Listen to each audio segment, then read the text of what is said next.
Chicago Mayor Lori Lightfoot fired the city's retiring police superintendent on Monday, citing ethical lapses that included telling lies about a recent incident in which Eddie Johnson was found asleep at the wheel of his car after having been drinking.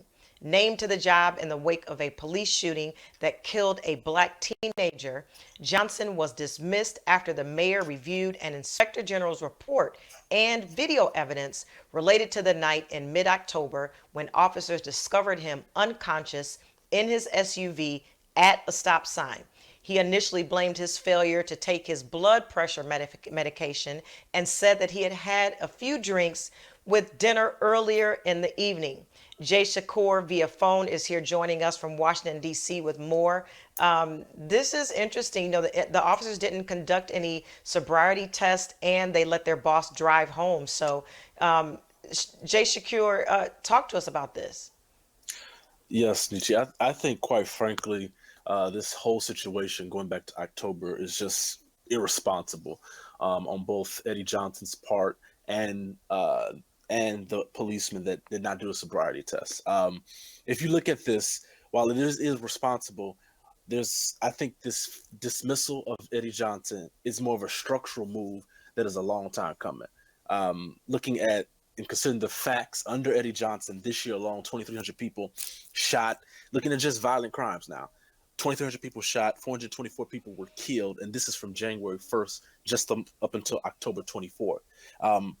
And so I think this dismissal and this whole ordeal with Eddie Johnson causes the constituency, the citizens, and even hopefully the leadership to ask the question and consider the perspective. Well, yes, Eddie Johnson, you have expanded and rolled out surveillance and body cameras, and yes, you've even increased the force by a number of about 1,000 officers.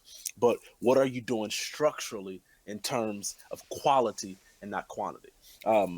And Lightfoot even says, and this is probably one of the few things I personally would agree with her upon. She even said that this move is about culture change, and saying that culture change must start at the top. What's interesting here is that there was no sobriety test given.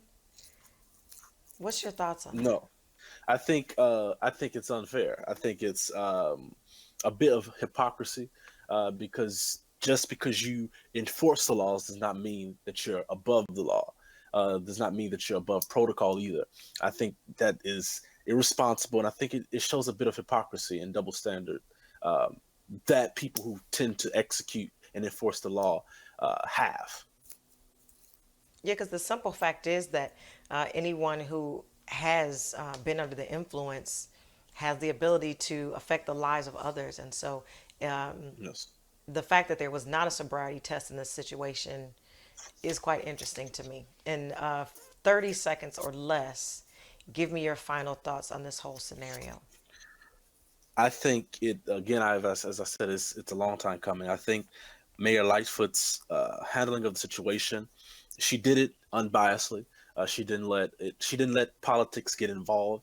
In this particular instance, I think that's a good thing. I think it shows that I think it's showing the police force and it's showing law enforcement in the city of Chicago. It's the third largest city in the nation.